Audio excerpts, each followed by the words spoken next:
How to become unsuccessful. Success is hard. Losing it all is easy. Roco. Audiobook edition. For the version of you that was possible.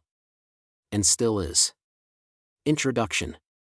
The most useful question isn't how people succeed, it's how they quietly stop. As Confucius wrote, you have two lives. The second begins when you realize you only have one.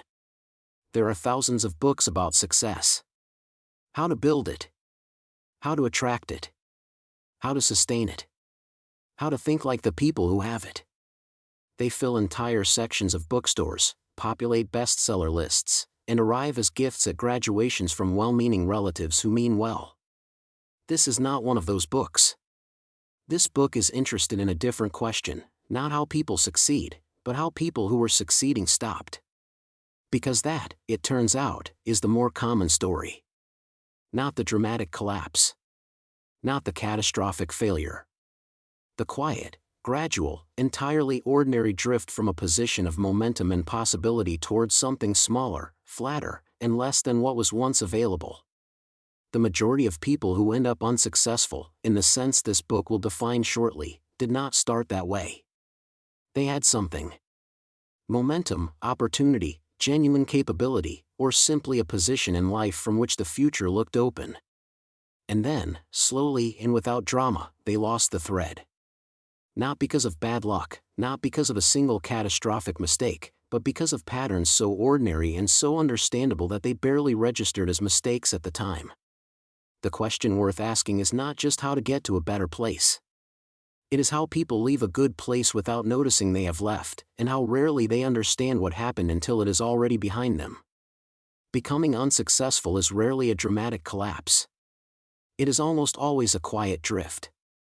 The cases are everywhere, once you learn to see them. The businessperson who had a thriving operation and slowly stopped paying attention. The professional who reached a comfortable level and assumed the learning could stop there. The person who had meaningful relationships and gradually stopped investing in them. The individual who had energy, direction, and momentum, and then got comfortable, then complacent, then confused about how they arrived at where they are now. None of them woke up one day and decided to become unsuccessful. That is not how it works. It happens through a series of small, individually reasonable seeming choices, to delay, to rest, to assume, to ignore, to wait.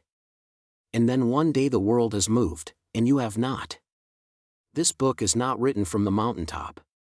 It is not the account of someone who identified every trap, stepped elegantly around each one, and now offers the view from the other side. If anything, it is written from somewhere more familiar, from inside the experience of having drifted, having taken things for granted, having misjudged how fast time moves and how easily momentum dissolves. That perspective, uncomfortable as it is to admit, turns out to be more useful than the view from the top. Because most people are not at the top. Most people are somewhere in the middle, trying to hold their ground, aware that something is not quite right, and not entirely sure when it shifted or how to name what has happened. This book is for them. For you, perhaps. Not as an accusation, but as a mirror, offered by someone who has spent considerable time looking into it. Before we begin, one definition matters. When this book uses the word unsuccessful, it does not mean poor, fired, or publicly disgraced. It does not require dramatic failure. Unsuccessful, in the sense meant here, is something quieter and more common, living below what was possible. Missing the moments, people, and windows that were right there. Arriving at some later point in life and recognizing the gap, not from bad luck, but from patterns you could not see while you were inside them. By that definition, unsuccessful is not a destination. It is a direction. And the troubling thing about it is that it can look, for a very long time, like everything is fine. Even when you know nothing lasts forever, it still surprises you when it ends. There is a word for where these patterns lead, and it is worth naming it directly before the chapters begin: regret. Not the ordinary regret of a bad decision made in a bad moment, that kind is painful but clean. The regret this book is concerned with is quieter and harder to carry. It is the regret of an unfulfilled life. The recognition, arriving later than it should, that the gap between what happened and what was possible was not the result of fate or circumstance or bad luck. It was the result of patterns. Ordinary, preventable, entirely human patterns that compounded across years into a distance you cannot now easily cross. What makes this particular regret so difficult is its irreversibility. You can recover from a bad decision. You can rebuild after a failure. But you cannot recover time already spent. You cannot go back to the moment when the relationship needed attention and give it the attention it needed. You cannot return to the year when the opportunity was still there. The regret of an unfulfilled life is not a problem to be solved, it is a weight to be carried.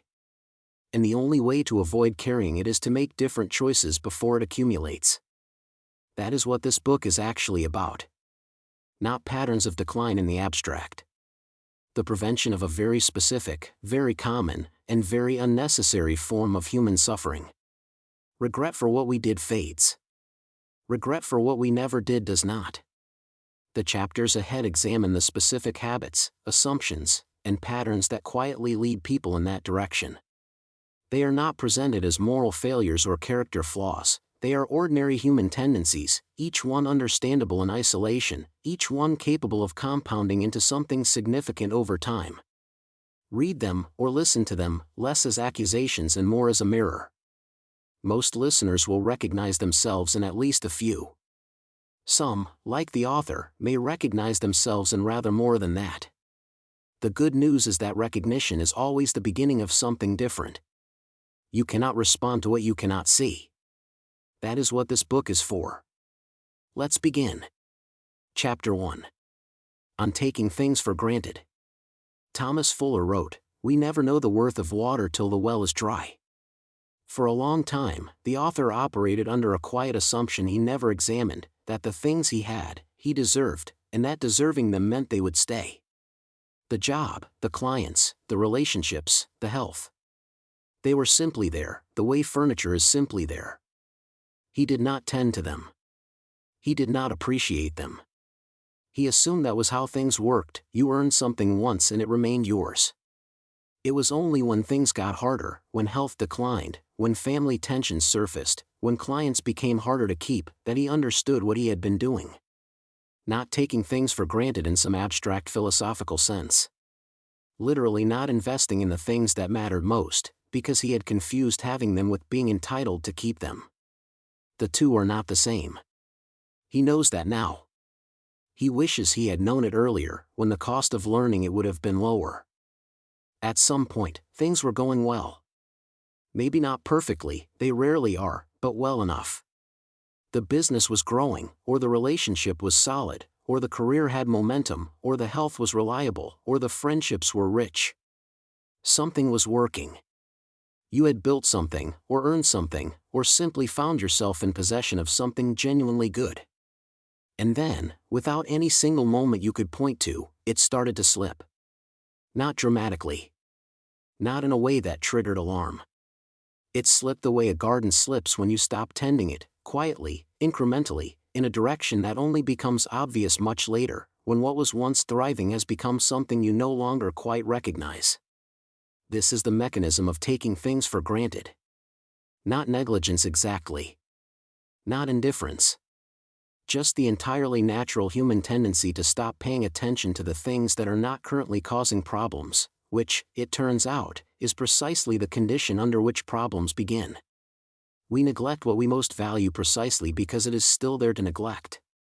When something is working, the mind drifts to what is not. Problems attract attention. Crises demand it. The relationship that is fine, the skill that is intact, the business that is ticking over, these get filed under not urgent and left there indefinitely. Which would be fine, if not urgent and not deteriorating were the same thing. They are not. The mechanism is almost always identical. First you stop noticing, then you stop investing, then, usually much later, usually when it is expensive, you notice that something is gone.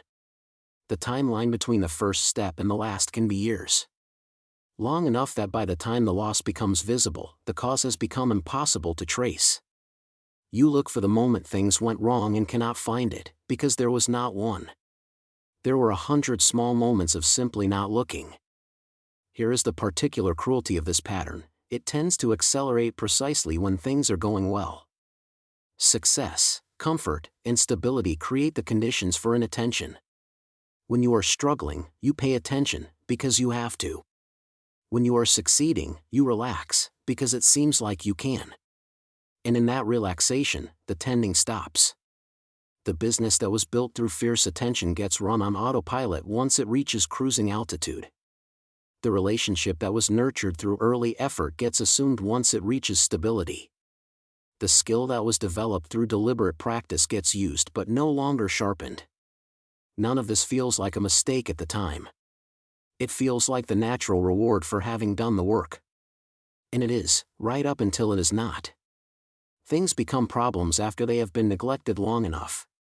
By then, the investment required to restore them is dramatically larger than what would have maintained them. The relationship that needed a conversation 6 months ago now needs months of difficult repair. The skill that needed occasional practice now requires starting almost from scratch. The business that needed a strategy refresh now needs emergency intervention. The negligence that felt free was actually an expensive loan, charged at the worst possible moment, with interest. The cost of neglect is never the neglect itself, it is the compounding interest on it. Ask yourself, right now, what you are currently taking for granted. Not in the abstract, specifically. The relationship you have not really invested in lately because it seems fine.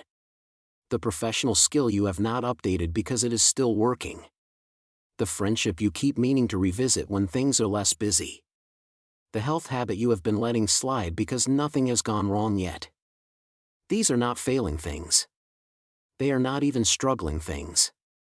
They are things that are quietly waiting to become problems, on a timeline you cannot see, in a way you will not notice until the damage is already done. The antidote is not anxiety. It is attention, periodic, honest, directed at the things that matter precisely because they are not yet requiring it. The question worth making a habit: what is going well enough that I have stopped paying attention to it? Those questions feel unnecessary when everything is fine. They feel urgent when things are not.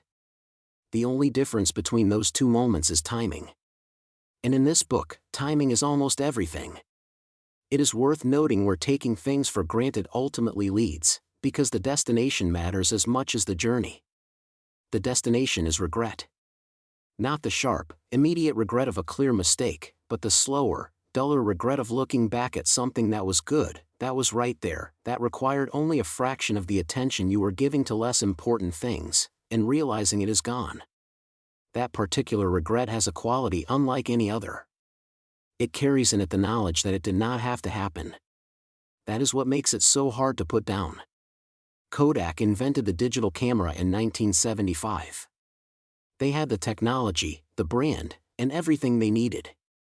For the next 3 decades they assumed the film business would simply continue, so they stopped tending it. By the time the assumption proved wrong, the options had already run out. They filed for bankruptcy in 2012. Not because something dramatic went wrong. Because something important was taken for granted for too long. Pause here. Take a moment with these questions. Ask yourself, what are you currently taking for granted, specifically, not in the abstract? When did you last actively invest in the relationship, skill, or position you value most? What would you notice was gone if it disappeared tomorrow? And if the thing you are taking for granted were suddenly gone, what would you wish you had done differently? Do that thing now, while it is still possible. Chapter 2. On losing your momentum. Newton's first law of motion: a body in motion stays in motion. A body at rest stays at rest. There was a period when everything felt possible. Clients were coming, projects were moving, energy was generating more energy. The author was on a roll, that specific, unmistakable feeling of forward motion where each day builds on the one before it. Then he decided he needed a break. A short one. A few weeks to rest and reset before continuing. The few weeks became a month. The month became several. By the time he returned to the things he had put on hold, the momentum was gone, and he discovered, painfully, how much harder it is to restart than to continue. The same thing happened with jiu-jitsu. After earning his blue belt, he took what he told himself would be a few weeks off. Then a month. Then another. A year later he rejoined, but the fluency, the instinct, the physical memory built through consistent practice had quietly dissolved. The break had not been a pause. It had been a stop. And stops, he learned, cost far more than they appear to at the time. Picture the version of yourself that was moving. Really moving, building something, learning something, making progress that felt almost effortless because it was feeding itself. Each action generated the next. Each small win opened the door to a slightly larger one. There was a quality to that period that is very hard to describe when you are inside it, and very easy to describe when you are outside it. It felt like the natural state of things. It was not the natural state of things. It was momentum. And momentum, unlike talent or intelligence or luck, is entirely dependent on continuity. Remove the continuity and it goes. Quietly, without drama, often without you noticing until you try to find it and discover it is gone. This is the chapter that most people read and think, yes, but I just need a break. And they are right. Everyone needs a break. The problem is not the break, it is the assumption that the momentum will be waiting when the break is over. It will not. Momentum does not wait. It dissipates. And rebuilding it, as anyone who has tried knows, costs significantly more than maintaining it would have. The hardest thing about momentum is that it feels almost the same whether it is building or quietly dying. The mechanism is worth understanding clearly. Momentum works through compounding, each action makes the next slightly easier, each day of progress lowers the friction of the following day. When you are in motion, inertia is your ally. When you stop, inertia becomes your enemy. And the longer the stop, the heavier the enemy. The first day of not doing something feels fine. The first week feels like a rest. The first month starts to feel like normal life. By month 3, the idea of restarting feels vaguely overwhelming, not because the task has changed, but because the accumulated distance from it has. The person who was once in motion is now standing still, looking at a version of themselves that seems both close and impossibly far away. What makes this particularly worth examining is where momentum loss tends to happen. Not at the low points. Not when things are hard and the temptation to stop is understandable. Momentum most commonly dies at the high points, right after a significant achievement, right when the results have arrived, right when a well-earned celebration turns, imperceptibly, into a well-earned rest that extends past its welcome. You finish the project and exhale. You close the deal and celebrate. You reach the goal and, quite reasonably, stop running toward it. And in doing so, you allow the force that carried you there to quietly leave the building. Then, when you need it again, for the next project, the next goal, the next phase, you reach for it and find only the memory of it. This is why so many people have a striking first act and a confused second one. The energy and hunger of early effort is real. But it is not self-replenishing. It requires maintenance, the slightly uncomfortable practice of keeping going even when stopping feels more than justified. Success is often the beginning of stopping, and nobody warns you about this while you are celebrating. If you have lost momentum, and most people listening to this have, somewhere, the honest news is that rebuilding it is genuinely difficult. Not complicated. Not mysterious. Just effortful in a way that feels disproportionate to what is being asked, because the early steps of rebuilding produce so little compared to what effortless continuation would have sustained. The temptation, at this point, is to wait until the conditions are better. This is, unfortunately, precisely the wrong instinct. The conditions improve after momentum is restored, not before. The friction lowers as the motion increases. You do not wait your way back into momentum. You move your way back, slowly, through the resistance, until the resistance eases. The most useful piece of advice is also the most unglamorous: if you must stop, slow down instead. A fraction of the original effort maintains continuity in a way that stopping entirely does not. The momentum may diminish, but it does not have to die. And a diminished momentum is incomparably easier to rebuild than none at all. The cost of maintaining is always lower than the cost of rebuilding. The person who has just stopped rarely believes this. The person who has tried to rebuild always does. Mike Tyson was arguably the most dominant boxer in history at his peak. A period of personal chaos and absence from serious training broke the continuity that had produced that dominance. When he returned, he was still formidable, but never quite the same fighter. Not because his talent had gone. Because momentum, once broken at that level, does not fully return. The machine had cooled. Restarting it cost more than continuing would have. Pause here. Take a moment with these questions.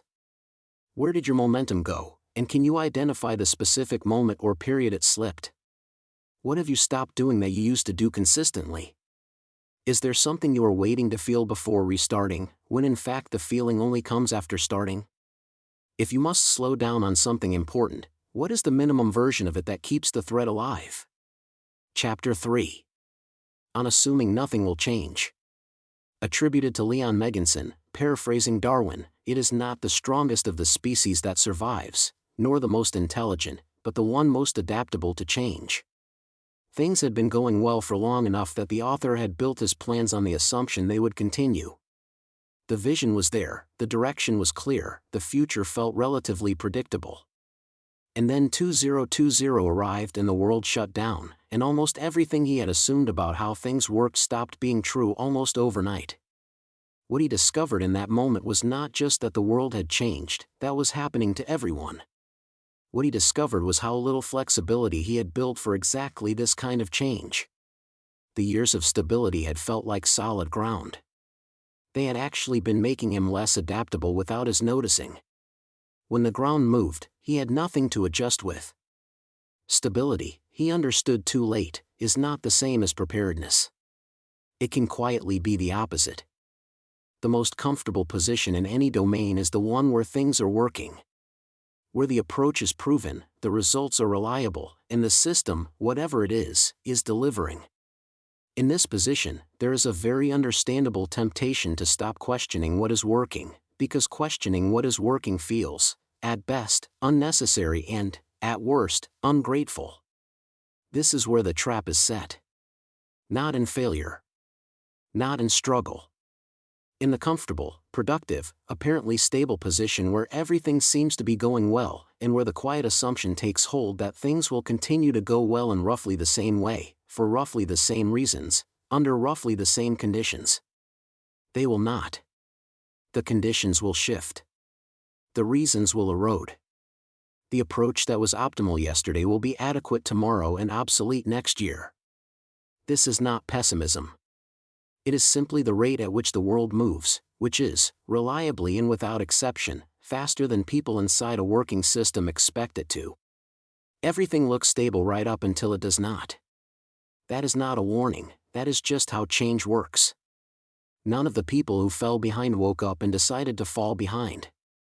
They woke up and decided, implicitly, that they did not need to move, because things were going well. The decision felt like rest. It was actually drift. And the thing about drift is that you do not notice you are moving until you look up and see how far the shore has receded. Change rarely announces itself. This is one of its more inconvenient features. It accumulates in the background, in signals that are individually easy to dismiss, in trends that look marginal until they are suddenly dominant. The industries that collapsed were not blindsided by change, they were offered early warnings they chose not to take seriously, because taking them seriously would have required disrupting something that was currently working. The assumption that nothing will change is almost never a conscious decision. It is the absence of a decision, the default setting of a person who is busy, comfortable, and not yet in pain. Which describes most people, most of the time, right up until the moment it does not. The question is never whether things will change. It is only whether you will be watching when they do. The corrective is not vigilance to the point of anxiety. It is something lighter and more sustainable, a genuine working assumption that the current arrangement will require updating. Not panic, preparation. Not paranoia, curiosity. The habit of periodically asking not just is this working, but how long will this continue to work, and what would I need to do differently when it stops? Reality has never once checked in to see if you were ready. It simply moves. The only question is whether you are moving with it, or standing still in a position that used to work, waiting for the world to stop and let you catch up. It will not wait. It never does. Blockbuster had 9,000 stores at its peak and was offered the chance to buy Netflix for $50 million in 2000. The leadership declined. The video rental model had worked for so long that it felt permanent. Netflix is now worth hundreds of billions. Blockbuster filed for bankruptcy in 2010. The assumption that things would continue as they were did not make them continue. It simply meant that when they changed, nobody was ready. Pause here. Take a moment with these questions. What are you currently assuming will stay the same, that may already be shifting? What signals of change have you noticed recently but not acted on? If the thing you rely on most changed significantly in the next 2 years, would you be ready? When did you last deliberately seek out perspectives that challenge your current approach? Chapter 4. On ignoring the small warnings. Benjamin Franklin, small leaks sink great ships. The author watched it happen gradually and chose, each time, to interpret it as something other than what it was. Another marketing agency appearing. Another consultant entering the space. The signals were there, small, individually dismissible, easy to explain away as normal market movement. He was busy. Things were still working. There was always a more urgent demand on his attention than an ambiguous trend that might come to nothing. It did not come to nothing. The industry became saturated. The advantage he had worked years to build, the expertise, the positioning, the reputation, became less distinctive as the space filled with people offering the same things. By the time the change was undeniable, the window for responding to it easily had already closed. The warnings had been there. He had simply found them, each time, less pressing than whatever else was happening that week. It arrives quietly. A conversation that does not quite land the way it used to. A number that is slightly off, not enough to cause alarm, but enough to notice if you were paying attention. A feeling, vague, easily dismissed, that something is not quite right. A small voice that says, this deserves more attention than you are giving it. And then life continues. The email needs answering. The meeting is starting. There are 17 more urgent things on the list, none of which are vague feelings about something that is probably fine. The small warning is noted, if it is noted at all, and set aside. After all, if it were really serious, it would be louder. This is the logic that precedes almost every large, expensive, painful problem that a person or organization experiences. Not a failure to detect the warning. A failure to take it seriously while it was still cheap to do so. The small warning is never as urgent as everything else. That is exactly what makes it so dangerous. The pattern is consistent enough to be almost predictable. The relationship that broke apart had a conversation, months or years earlier, that felt slightly off. Both people sensed it, neither addressed it. The business that found itself in crisis had metrics that were trending in the wrong direction long before the crisis became undeniable. The health issue that required significant intervention had earlier signals, fatigue, a recurring discomfort, something not quite right, that were noted and attributed to stress, age, a busy period. In each case, the warning was there. The people involved, if asked honestly, would admit they felt something. But the warning was quiet and the attention was costly, and there was always something else that was louder. Here is what makes this so difficult to simply resolve: the small warning is often wrong. The slightly off conversation really was just a bad day. The concerning metric really was an anomaly. Genuine uncertainty surrounds every small warning, and this genuine uncertainty is what makes ignoring it so defensible in the moment, and so recognizable in hindsight. The asymmetry, when you look at it clearly, is stark. The cost of investigating a small warning that turns out to be nothing, a little time, a slightly awkward conversation, perhaps some unnecessary worry.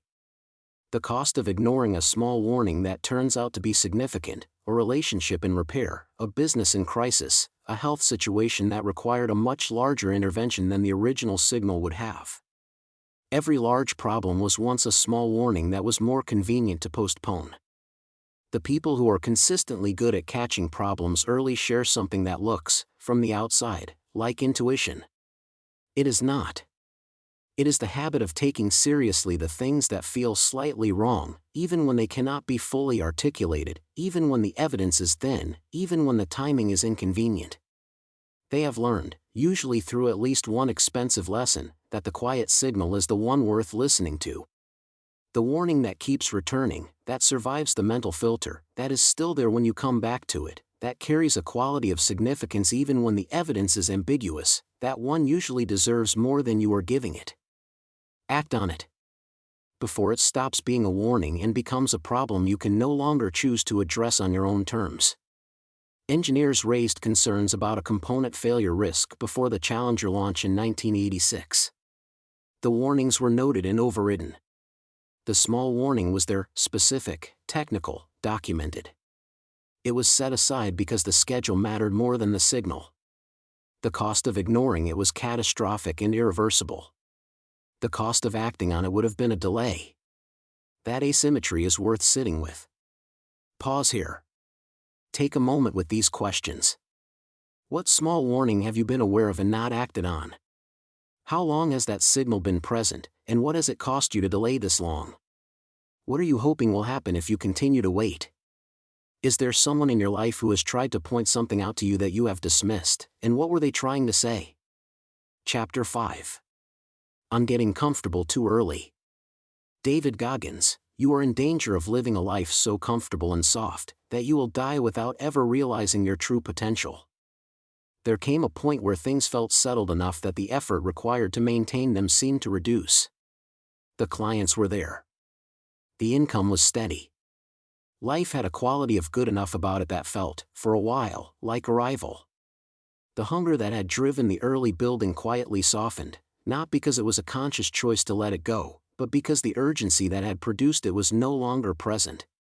What was not understood then is that comfort and complacency are not the same thing, but one leads to the other so naturally that the transition is almost invisible. He became comfortable. Then complacent. Then, slowly, things that had felt secure began to feel less so, not because the world had changed dramatically, but because he had stopped doing the things that had made them secure in the first place. He is still paying that price. Comfort, he has learned, is not the reward at the end of the journey. It is the place where the journey quietly stops. Comfort is not the enemy. Let us be honest about this from the start, before comfort receives the kind of lecture it gets from motivational speakers who seem to believe that suffering is a prerequisite for achievement. Comfort is the legitimate reward for effort. It is what you earn when things go well.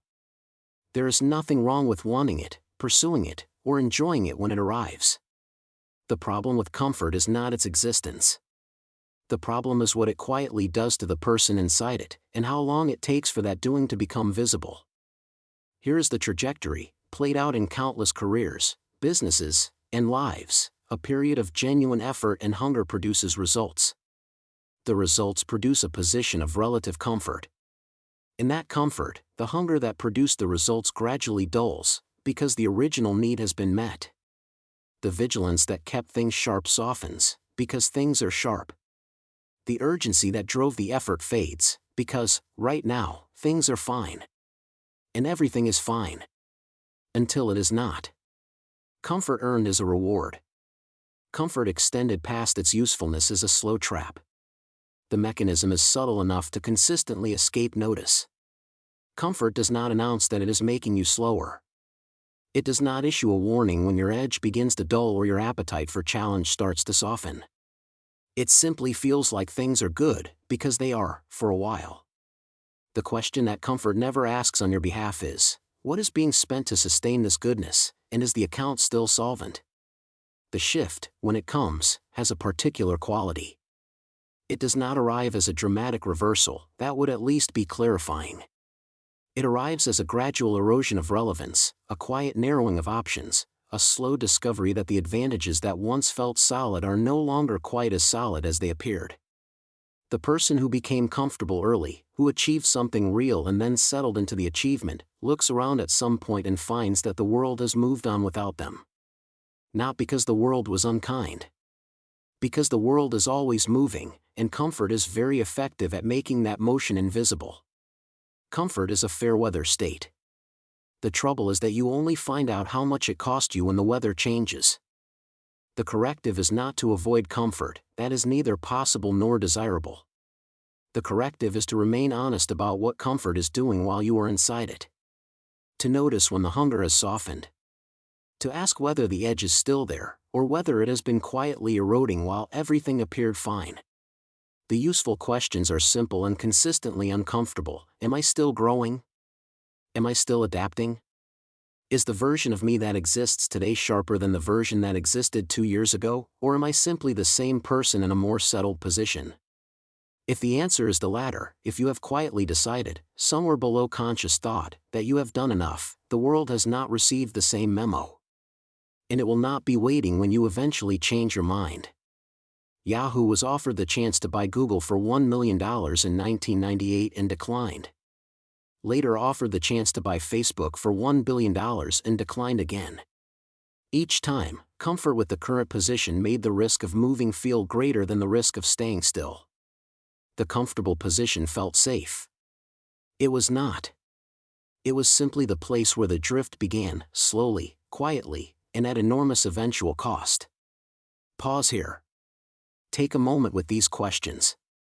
When did you last do something genuinely uncomfortable in pursuit of growth? What have you stopped doing since reaching your current level of comfort, and what has that cost you? Are you still growing, or are you maintaining? And are you honest about which one it is? What would the hungrier, earlier version of you think of how you are operating today? Chapter 6. On Giving Up Learning and Improving. Attributed to Henry Ford, anyone who stops learning is old, whether at 20 or 80. With 2 master's degrees, multiple certificates, and a decade of hands-on experience, the author had built real expertise in the fast-moving world of digital marketing, the kind that comes not from reading about things but from doing them, repeatedly, at a high level. He felt, if honest about it, ahead of most people in his field. That feeling was the problem. Not the expertise, that was real. But the conclusion he drew from it, that he had learned enough. That the foundation was solid enough to stop building on. In an industry that moves as fast as digital marketing, stopping learning is not neutral. It is falling behind at the speed the industry moves forward. He did not notice he was falling behind until the gap had become significant. By then, catching up required far more than simply continuing would have cost. The moment he felt he had figured it out was, he understands now, precisely the moment he should have started paying closer attention. At some point in every field, and in most lives, there is a moment when learning that was once obviously necessary starts to feel obviously optional. You have put in the years. You know what you are doing. The errors that used to trip you up are now the kind of thing you catch before they happen. The judgment that once required effort is now instinct. You have, in the most honest sense of the phrase, figured it out. Congratulations. This is also the moment, if you are not careful about what happens next, when you begin, very slowly and completely invisibly, to fall behind. Not behind today. Today you are at the front. But the front is a moving position. The field is developing around you. New approaches are emerging. Old certainties are quietly being revised. And the person who has decided they have finished learning is standing still while the field continues to move, which means they are, in every practical sense, moving backward. Expertise is the point at which learning feels optional. That is exactly when it is most necessary. The relationship between success and learning is genuinely counterintuitive. You might expect that reaching a high level of competence would validate the learning process and inspire more of it. Sometimes it does. More often, it does something subtler and more damaging. It makes further learning feel unjustifiable. You are already producing results. The case for disrupting what is working, by exposing yourself to ideas that might challenge it, is very hard to make when the current approach is delivering. So the learning stops, or slows to nearly nothing. And for a while, this costs nothing visible. The expertise that was built still works. The reputation it created still holds. The results it produces are still acceptable. Everything looks fine. Which is exactly what it looks like in the early stages of falling behind. The cost reveals itself gradually and then suddenly. A competitor who was once clearly behind is now, somehow, asking better questions. A method that was once best practice is now the kind of thing younger people in the field gently work around. A piece of knowledge that was once an edge has become a baseline, or worse, a liability, because the field has moved and the old certainty is no longer quite true. The gaps in your knowledge get harder to see the more you know, and more expensive to ignore. Later stage learning requires something that early learning did not, a deliberate decision. In the early days, the gaps were obvious, the motivation was built into the discomfort, and learning was simply what you did to survive. Later, the gaps are less visible, the motivation is no longer urgent, and learning competes with a dozen other demands for the time it requires. This means that stopping is the default, and continuing requires a choice. The choice to read outside the obvious. To spend time with people who know things you do not. To take seriously the ideas that challenge what is currently working. The simplest and most honest version of the advice: be suspicious of the feeling that you have learned enough. That feeling is almost always a signal that the most important learning is about to become necessary, and that you are about to be the last person in the room to notice. The taxi industry had decades of stable operation and gradually stopped asking what customers actually wanted. The model worked. The learning stopped. Uber launched in 2009. Within a decade, an entire industry had been transformed by people who had simply kept paying attention to the things the taxi industry had stopped paying attention to. Stability had looked like success. It was actually the beginning of falling behind. Pause here. Take a moment with these questions. When did you last learn something that made you reconsider something you thought you knew? What are the edges of your knowledge, and when did you last spend time there? What has changed in your field or domain in the last 2 years that you have not yet fully understood? What would you be learning right now if you still felt like you had everything to prove? Chapter 7. I'm mistaking stability for permanence. Heraclitus, you cannot step into the same river twice. The stability of the external world had lasted long enough that it had created something inside the author he had not examined, a sense that this was simply how things were, and how they would continue to be. The world was stable, so he felt stable. The environment was consistent, so he assumed it would remain consistent. Without realizing it, he had borrowed his inner sense of security entirely from external conditions he had no control over. When those conditions shifted, as they always eventually do, he discovered that he had built nothing that was genuinely his. His sense of stability had not come from internal resources, from adaptability, from a foundation he had deliberately constructed. It had come from the world holding still long enough for him to mistake its stillness for permanence. The stability had been real. The permanence had been an illusion he had never thought to question. The longer something has worked, the more permanent it feels. This is not irrational, duration is evidence, and evidence matters. A business model that has delivered results for 20 years carries real weight. A relationship that has been solid for a decade has demonstrated something. The track record exists. The trust in it is earned. The problem is the next step: from this has worked for a long time to this will continue to work. That step feels like logic. It is actually a leap across a gap that history is littered with people who did not notice they were crossing. Because the conditions that made something work are not the same as the thing that is working. The conditions can shift, gradually, quietly, in ways that are easy to dismiss individually, while the thing itself continues to appear functional. This is how industries that seemed unassailable find themselves obsolete.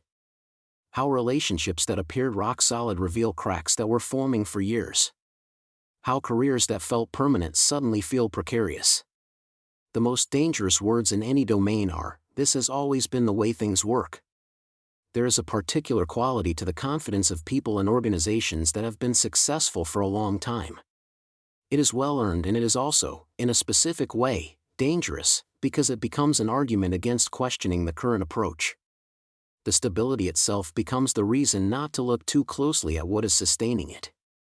And then something shifts. Not dramatically, that would at least be obvious. Subtly.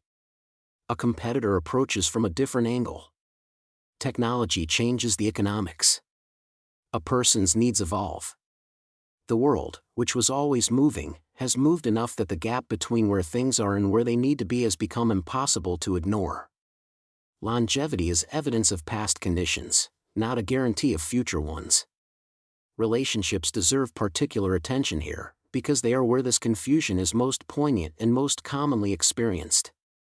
A relationship that has lasted years can feel, to the people inside it, more solid than it actually is. The history of its survival becomes evidence of its permanence. And in that apparent permanence, the active work of maintaining the connection gradually reduces. Until, one day, something breaks. And both people are somehow surprised, despite the fact that the quiet deterioration had been accumulating for years. The corrective is a simple but uncomfortable habit, periodically distinguishing between the two questions. Has this worked? And will this continue to work, and under what conditions? The first question is answered by looking backward, which is easy and often reassuring. The second requires looking at current conditions honestly. What has changed? What this arrangement depends on remaining true? What would need to shift for it to stop working?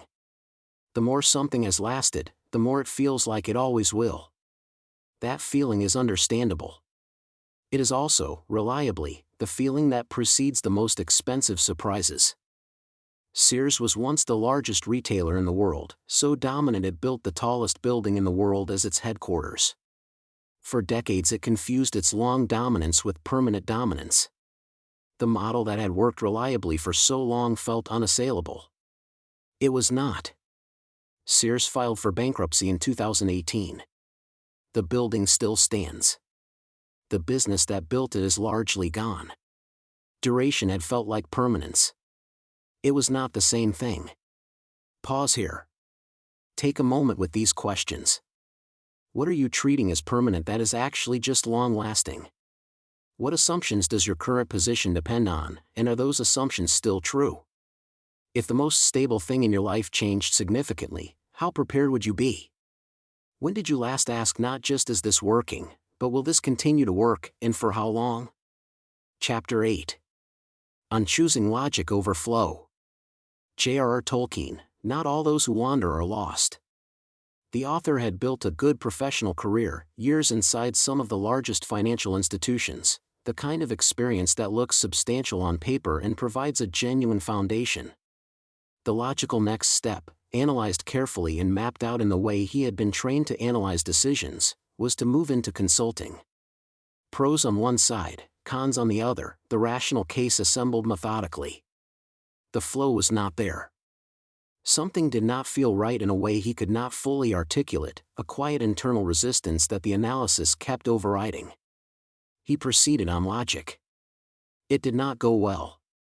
Not catastrophically, but not as it was supposed to go, and not in the direction the careful analysis had suggested it would. What he understands now that he did not then is that the feeling he dismissed as irrational was carrying information the spreadsheet could not. Logic is an excellent tool. It is a poor replacement for the full picture. The spreadsheet said no. The timing was not right. It did not fit the plan. The return was uncertain. The analysis came out against moving forward. So you did not. You were rational about it. You made the responsible decision. You said no to the thing that did not make sense on paper, and you moved on. Sometimes this is exactly right.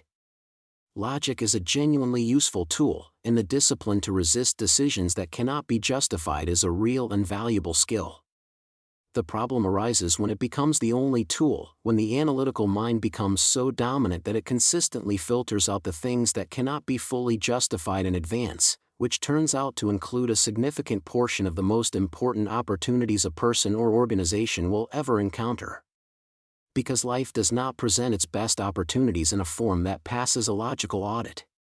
They arrive in the wrong circumstances, through unlikely channels, with uncertain returns and inconvenient timing. They often do not look like opportunities at all, they look like disruptions, detours, distractions from the sensible path. Logic is excellent at evaluating what is known. It is poor at valuing what cannot yet be quantified.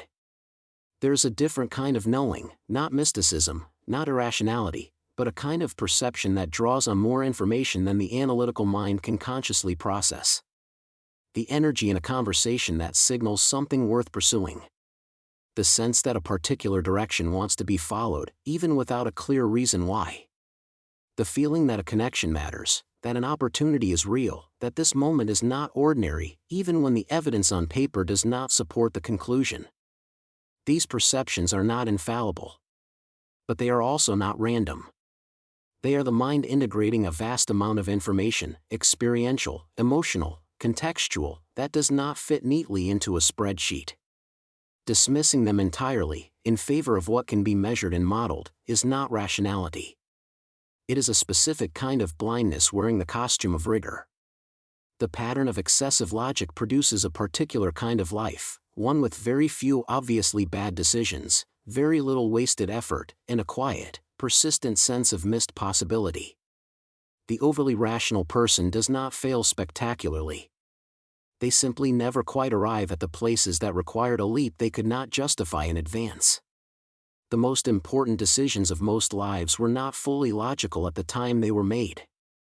Holding both, logic and flow, without letting either eliminate the other is harder than it sounds but simpler than it seems. It looks like doing the analysis without being enslaved to its conclusions. Taking the spreadsheet seriously while also asking what feels true. Having a plan while preserving the flexibility to deviate from it when something worth deviating for appears. Plans are made with limited information. Life arrives with more. The plan deserves respect. What arrives deserves attention. Leaving room for both is not irresponsibility. It is how most of the things that actually matter get to happen at all. When Howard Schultz visited Italy and experienced espresso culture, he felt, not calculated, felt that Americans would love it. The original Starbucks owners disagreed. The analysis did not support it. The logic said no. He followed the feeling anyway and built one of the most recognized brands in history. The spreadsheet would never have produced Starbucks.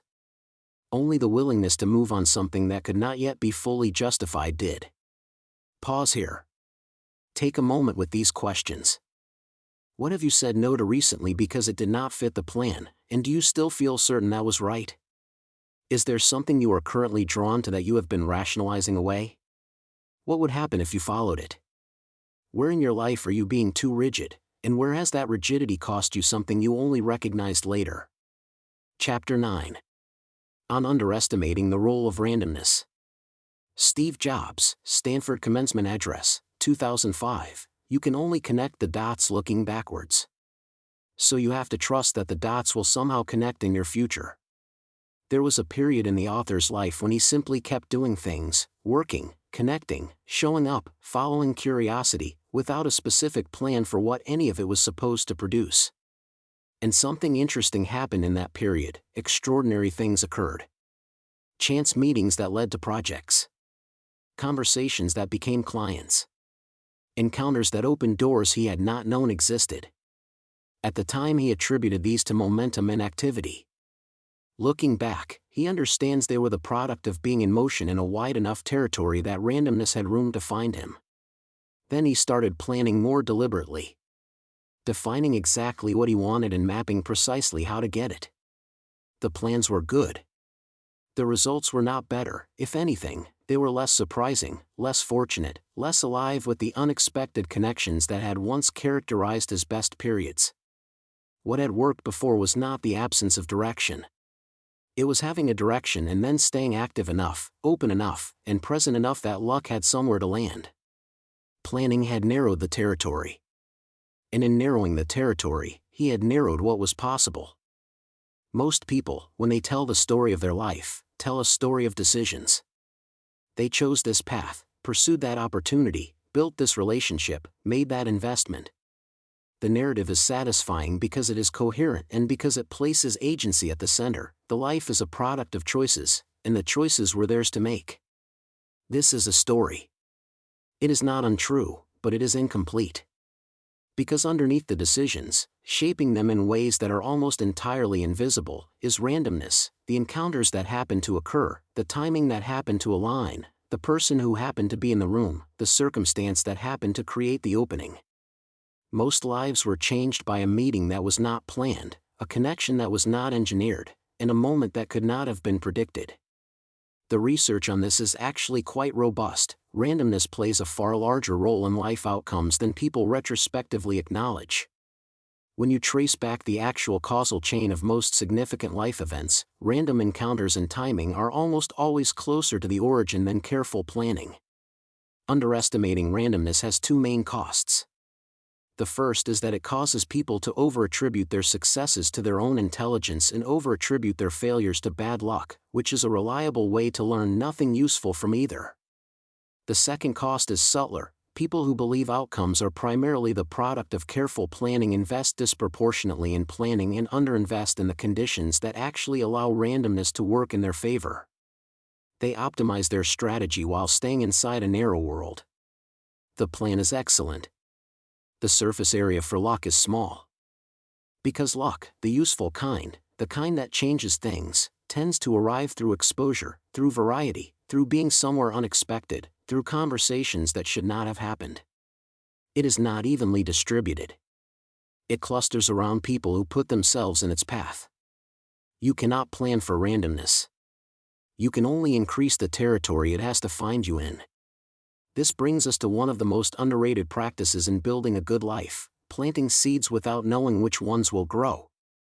A seed, in this sense, is any action whose value is not immediately visible, a conversation pursued without obvious purpose, a skill developed without a clear application, a relationship maintained without a specific reason, a project started without a guaranteed outcome. Seeds feel inefficient to the logical mind.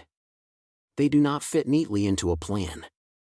And so people stop planting them, focusing instead on the sure things, the measurable things, the things whose value is immediately apparent. But the sure things and the measurable things are rarely the ones that change everything.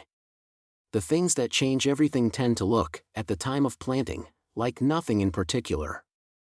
There is a complementary truth that only becomes visible in retrospect: the dots connect backwards. You cannot see, in the moment of planting, which seeds will matter. But looking back, sometimes years, sometimes decades later, the connections become startlingly clear. Steve Jobs described this with unusual clarity when he spoke about dropping out of college and then dropping in on a calligraphy class, something with no practical application, no logical connection to anything he was building. A decade later, that class shaped the typography of the first Macintosh. He could not have connected those dots looking forward. Looking back, the line was direct. This is not a story about genius or foresight. It is a story about exposure, about being present in enough varied territory that the dots have something to connect to. Plant the seeds. You will connect the dots later. Alexander Fleming did not discover penicillin through careful planned research. He came back from holiday to find a contaminated petri dish with mold killing the bacteria around it. The randomness was always going to happen. The only variable was whether someone was paying attention when it did. He was. The discovery changed medicine permanently. Most of the things that change everything arrive the same way, sideways, unannounced, to whoever happens to be watching. Pause here. Take a moment with these questions. How wide is your world right now, and has it been getting narrower or wider over the last few years? What seeds have you stopped planting because you cannot see what they would grow into? When did you last do something purely out of curiosity, with no obvious practical application? Looking back at the most significant things in your life, how many of them were planned versus stumbled upon? Chapter 10. On Forgetting the Speed of Time. Du Fu, Tang Dynasty poet, 712–770 AD, young man, seize every minute of your time. The days fly by, ere long you too will grow old. The author was going to build the student portal when he was ready. when the platform was more developed, when the timing was better, when he had the resources in place to do it properly. It was a real idea, he could see it clearly, had thought about it extensively, knew it was the right move. He simply was not quite ready yet. 5 years passed. He left the industry. And the student portal was never built, not because it was a bad idea, not because the opportunity had not been real, but because he had treated later as though it were a guaranteed destination rather than a direction that required choosing now. This pattern did not happen once. He recognizes it across many of the most important opportunities of his professional life, the things he was going to do when the time was right, when he was more ready, when circumstances improved slightly. The time was always almost right. Later always seemed close enough.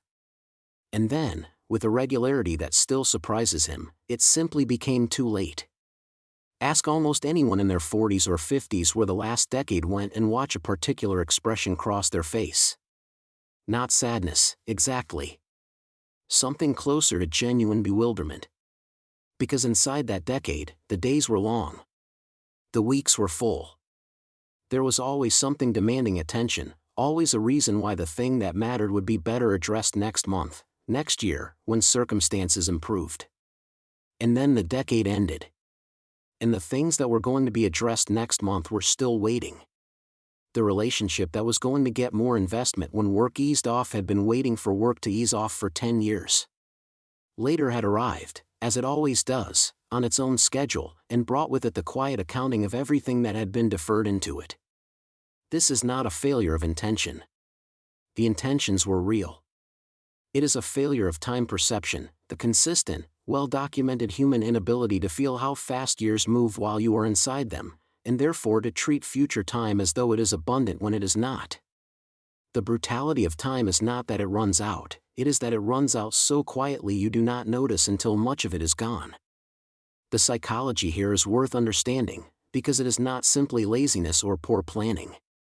We are genuinely poor at imagining our future selves. They feel, in a neurological sense, like different people, which makes it easier to load costs onto them than it would be to impose those same costs on someone we know. We overestimate how much time is available in the long run and underestimate how much a given task will actually take. We experience the present vividly and the future abstractly, which gives the present a gravitational pull it should not have in decisions about long-term priorities. Every delay is a promise to your future self, one that is much easier to make than to keep. The corrective is not urgency for its own sake, that produces its own problems, and a life lived in panic is not a better life. The corrective is accuracy, a periodic honest accounting of how much time has actually passed and how it actually moves. Not the vague sense of soon or eventually or when the time is right. The actual numbers. How long has it been since you decided to start the thing you have not started? How many years since the relationship received real investment? How long have you been meaning to make the change that would matter? Sitting with those actual numbers, rather than the comfortable abstraction of not yet, tends to produce a different quality of decision. Not panic. Clarity. The recognition that the time available is finite, that it is moving at a fixed speed regardless of what you do with it, and that the only moment in which it can actually be used is the one you are in now. Later has a way of becoming never. It does this quietly, incrementally, without announcement. And then one day you simply notice how much of it has gone. Du Fu wrote his warning to a young man 13 centuries ago. The young man is long dead. The warning is still necessary. That is the particular quality of regret about time, it does not feel earned until it is too late to spend differently. Every generation receives the same warning. Almost every generation is surprised by the same loss. Not because the warning was unclear. Because the days felt long enough that the years did not seem to be passing. They were passing. They always are. The only question is what you are doing while they go. Bronnier spent years caring for patients in the final weeks of their lives and recorded what they said when time had run out. The most common regret, expressed in almost every conversation: I wish I had lived a life truer to myself rather than the life others expected of me. Almost universally they had believed there was more time. The days had felt long enough that the years did not seem to be passing. They were passing. They always are. Pause here. Take a moment with these questions.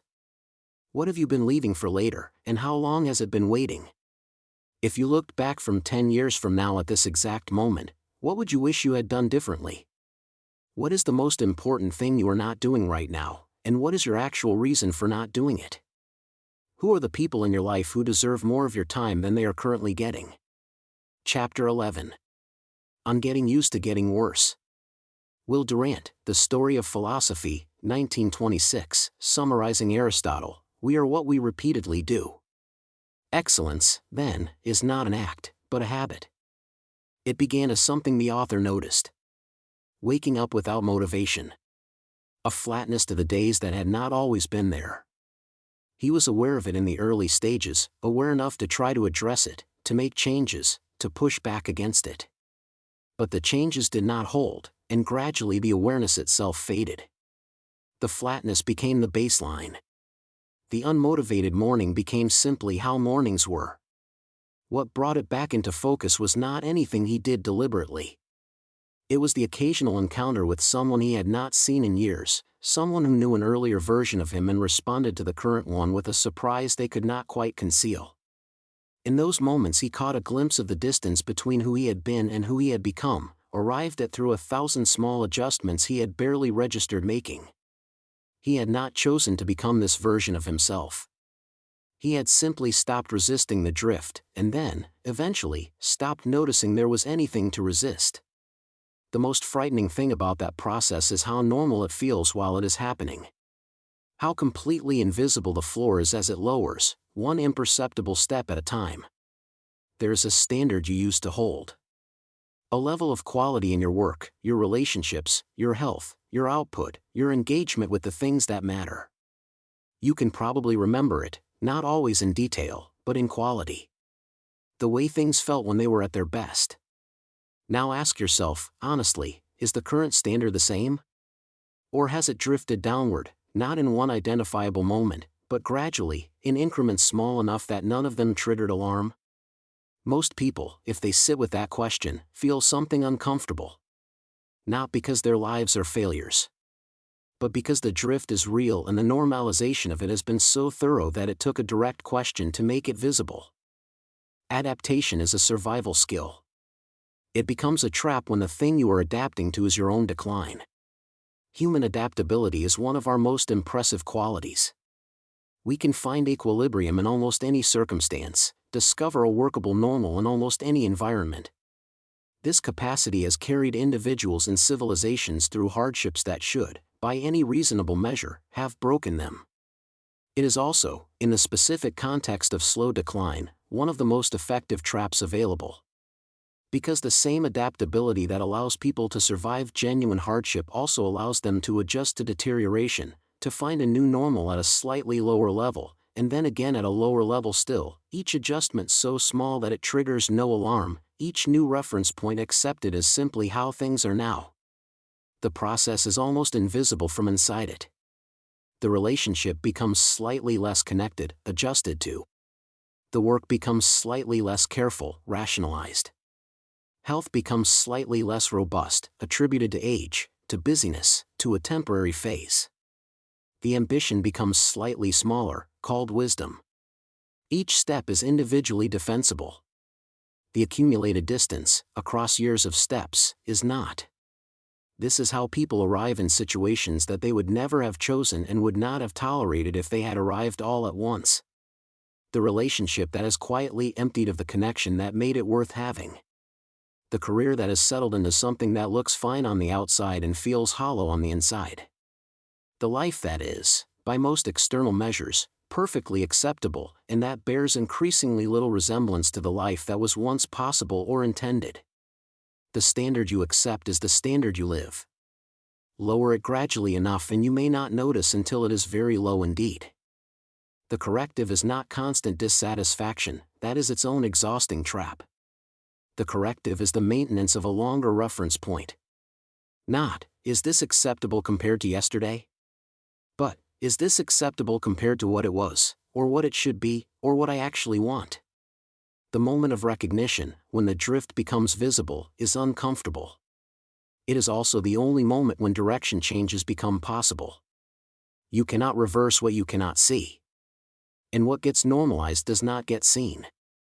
The floor keeps lowering, one small step at a time, until the floor is somewhere you would never have chosen to stand. The only way to stop it is to notice it happening, not in retrospect, but while it is still happening, while there is still something to hold on to and something to move toward. And here is where regret enters most painfully, not in the dramatic moments, but in this one. In the quiet realization that the person you are now is a diminished version of the person you were, arrived at through 1,000 small acceptances you barely noticed making. That is the regret that is hardest to shake. Not I did something wrong, but I let something go that I did not have to let go. The distance between those two is the distance between forgivable and haunting. Detroit was once the wealthiest city per capita in America, the engine of industrial power, a place that seemed not just successful but permanently so. The decline happened so gradually that each individual year looked manageable. Small deteriorations, each one absorbed, each one becoming the new normal.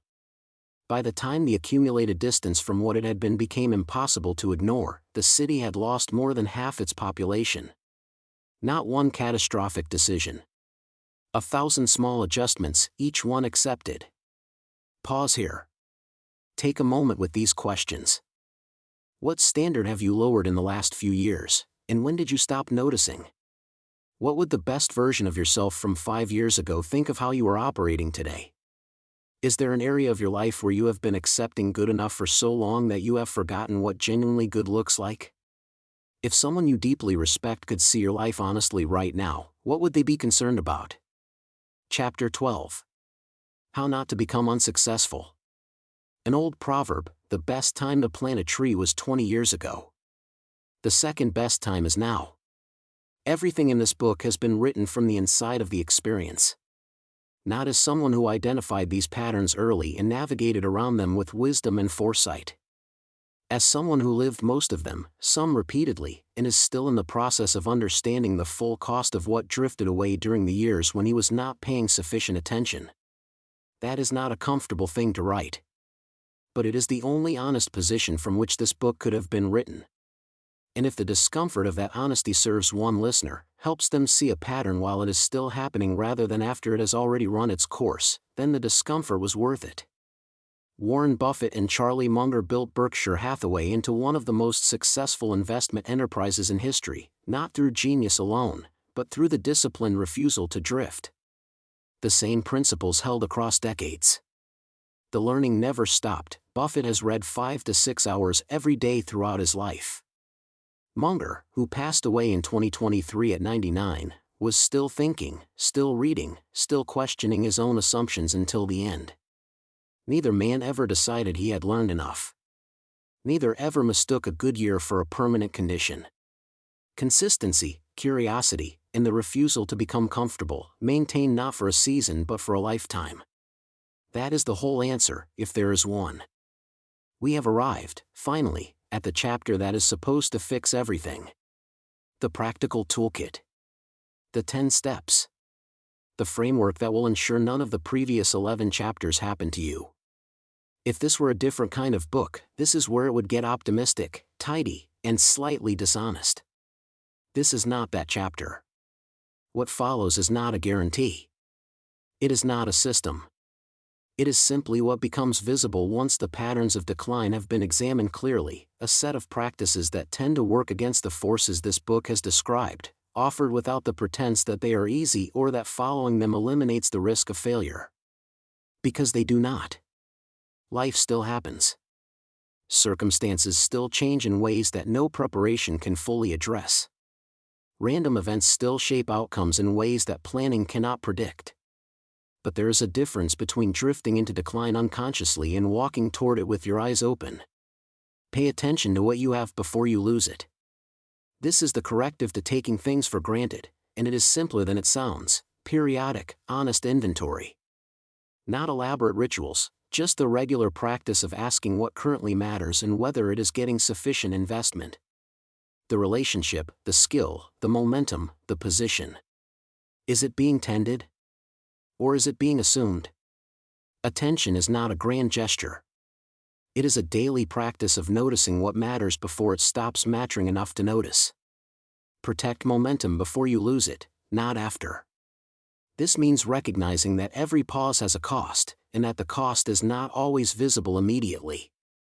It means choosing, when possible, to slow down rather than stop, because slow and continuous is recoverable in a way that stopped is not. And it means treating the rebuilding of lost momentum as a serious project, not something that will happen naturally when the time is right. Expect change and position yourself to move with it, not against it. Not by predicting the future accurately, that is rarely possible, but by holding current arrangements lightly, watching for signals that conditions are shifting, and preserving the flexibility to respond when they do. The person who expects change is rarely surprised by it. The person who expects stability is always surprised when it ends. Take small warnings seriously. The cost of acting on a small warning that turned out to be nothing is low.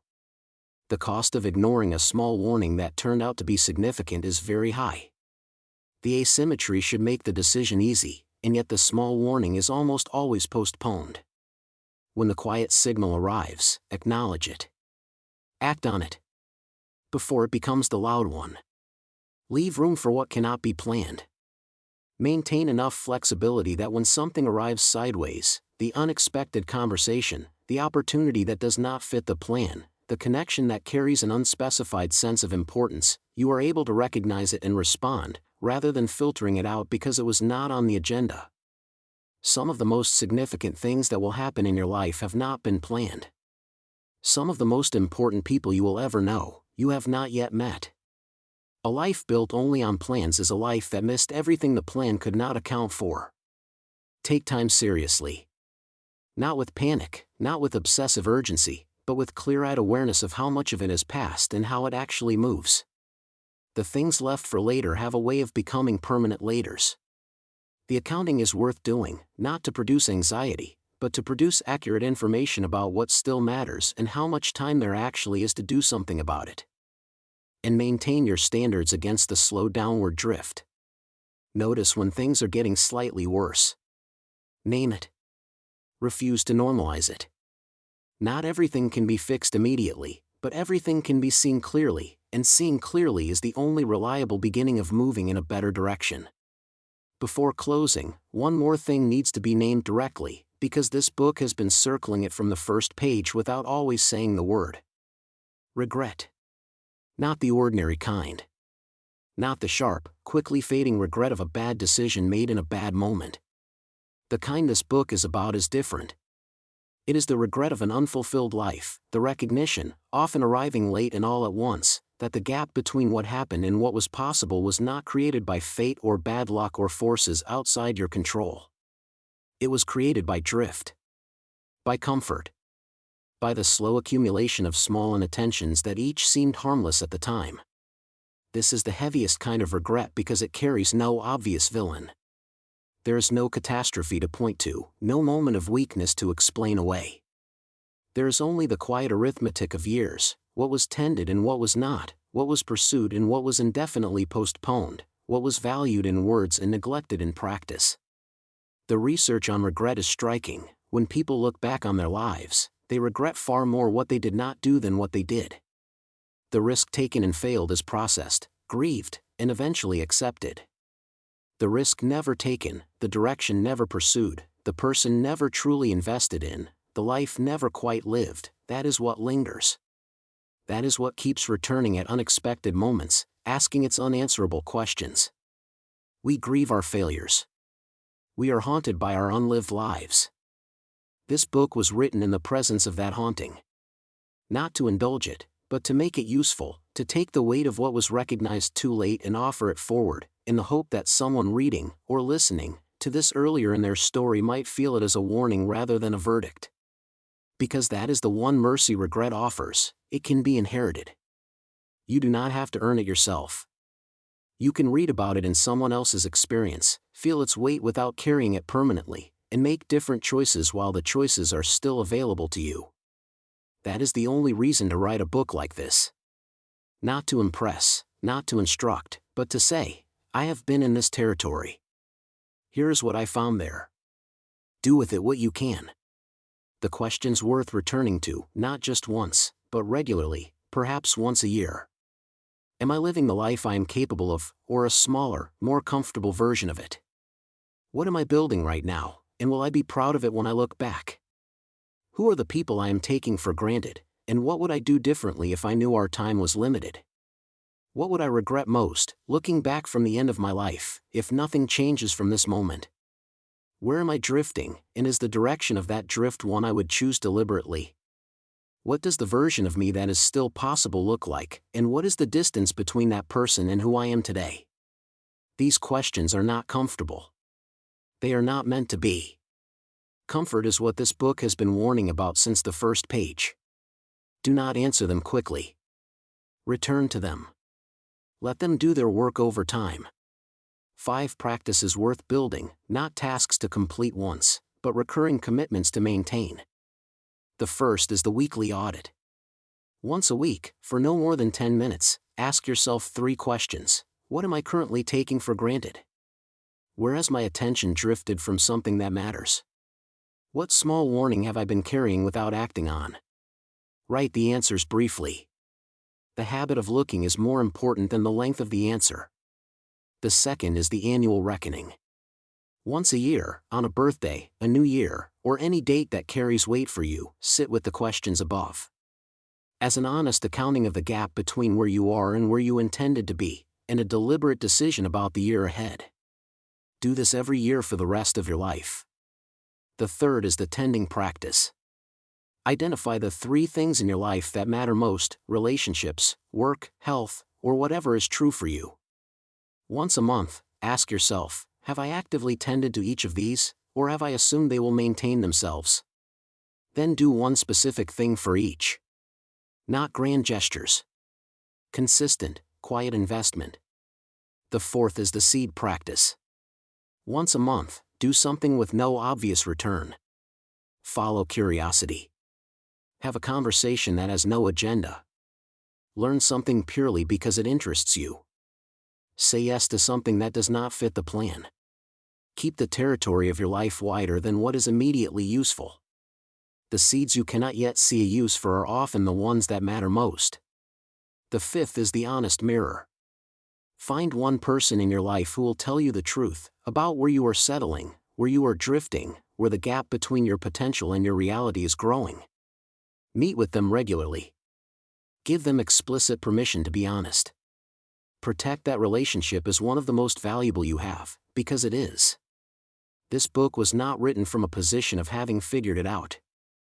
It was written from inside the experience it describes, from the specific, familiar weight of recognizing patterns too late, of understanding the cost of drift only after the drifting has already happened, of knowing what was possible and sitting with the distance between that and what occurred. That is an uncomfortable place to write from. It is also, perhaps, the only honest place. Because the truth about becoming unsuccessful is not that it is someone else's story. It is not the story of people who lacked intelligence, or opportunity, or capability.